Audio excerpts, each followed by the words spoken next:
नमस्कार दोस्तों, Tokyo frames में आपका स्वागत है और आज मैं आपको सुनाने जा रहा हूं एक ऐसी कहानी जो आपको झकझोर कर रख देगी। और यकीन मानिए, अगर आपने यह कहानी पूरी सुन ली तो शायद आप भी अपनी जिंदगी को एक नए नजरिए से देखने लगेंगे।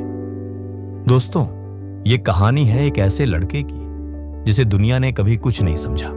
सबने नकारा, सबने कहा तू कुछ नहीं कर सकता, लेकिन उसने हार नहीं मानी, क्योंकि वो था the boy who never give up. कहानी शुरू होती है एक छोटे से गांव में, जहां एक 14 साल का लड़का अपने छोटे भाई और बीमार मां के साथ रहता था। उसका नाम था आरव। आरव का बचपन बहुत ही कठिनाइयों में बीता। उसके पिता जब वह केवल 6 साल का था तब एक सड़क दुर्घटना में चल बसे। उसके बाद से ही आरव की मां ने खेतों में काम करके किसी तरह परिवार को संभाला। आरव पढ़ने में बहुत होशियार था। उसे विज्ञान बहुत पसंद था, पर स्कूल के बच्चे उसका मजाक उड़ाते थे क्योंकि उसके कपड़े फटे पुराने होते थे। उसके पास न ढंग की किताबें होती न जूते। लेकिन आरव हर ताना, हर मजाक को चुपचाप सहता और अपने काम में लगा रहता।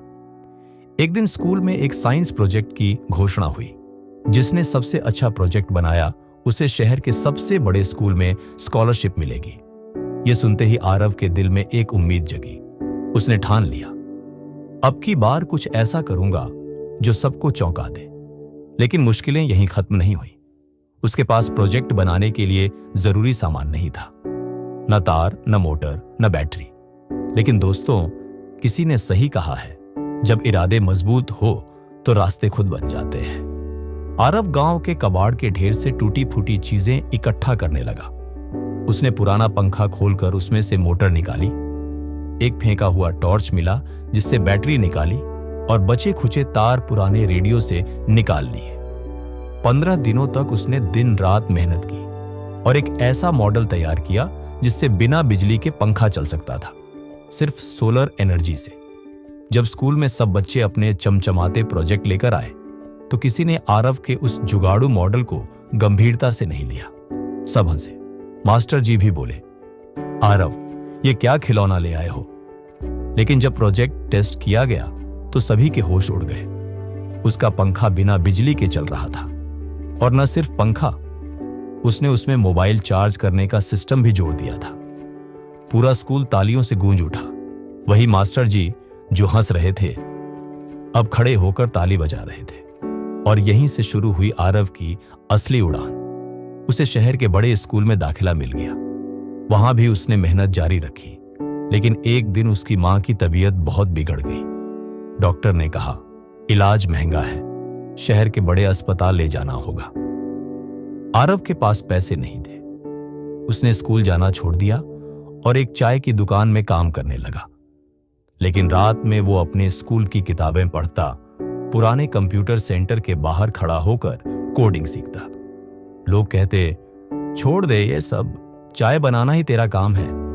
लेकिन आरव मुस्कुराता और कहता, अब की बार नहीं हारूंगा। वक्त बीतता गया, मां का इलाज भी होता रहा और आरव भी अपनी पढ़ाई से जुड़ा रहा। धीरे धीरे उसने खुद से मोबाइल ऐप बनाना सीखा। उसने एक ऐसा ऐप बनाया जो गांवों में बच्चों को विज्ञान के बेसिक कॉन्सेप्ट्स सिखा सके। कई महीनों बाद उसका बनाया हुआ ऐप किसी इन्वेस्टर तक पहुंचा। एक दिन आरव के पास कॉल आया, हम आपके ऐप में निवेश करना चाहते हैं।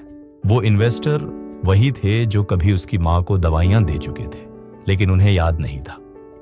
उन्होंने आरव को अपने ऑफिस बुलाया।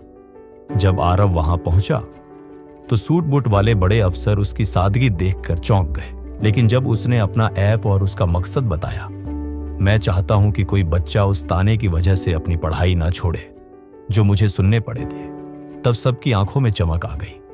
कुछ महीनों बाद ही उसका ऐप पूरे भारत में हजारों बच्चों द्वारा इस्तेमाल किया जाने लगा।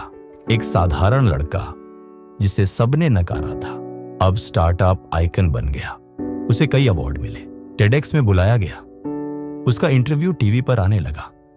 लेकिन जब एक रिपोर्टर ने उससे पूछा, तुम्हें किस बात का सबसे ज्यादा गर्व है, तो आरव ने कहा, जब मेरी मां को अस्पताल से छुट्टी मिली और उन्होंने मुझसे कहा, तू मेरा हीरो है, बस वही पल मेरे लिए सबसे बड़ी जीत थी। दोस्तों, इस कहानी से हमें एक बहुत बड़ी सीख मिलती है। जिसे सबने नकारा वही बना हीरो। जो लड़का चाय की दुकान पर काम करता था, जिसने फटे कपड़ों में भी सपने देखे, जिसने समाज की बातों को नजरअंदाज कर खुद की मेहनत से खुद को साबित किया, वह बन गया एक उदाहरण। तो अगली बार जब कोई आपको कहे तू नहीं कर सकता, तो बस मुस्कुराना और अपने दिल में कहना, तुम्हारी यही बात मेरी सबसे बड़ी ताकत बनेगी। क्योंकि हीरो वो नहीं जो सबके सामने ताली पाए, हीरो वो है जो अकेले अंधेरे में भी चलना जानता है, बिना थके, बिना रुके। अगर आपको यह कहानी प्रेरणादायक लगी हो तो इसे लाइक जरूर करें, अपने दोस्तों और परिवार के साथ शेयर करें और हमारे चैनल टोक्यो फ्रेम्स को सब्सक्राइब करना ना भूलें। आपके एक क्लिक से हमें और ऐसी कहानियां लाने की हिम्मत मिलती है। धन्यवाद।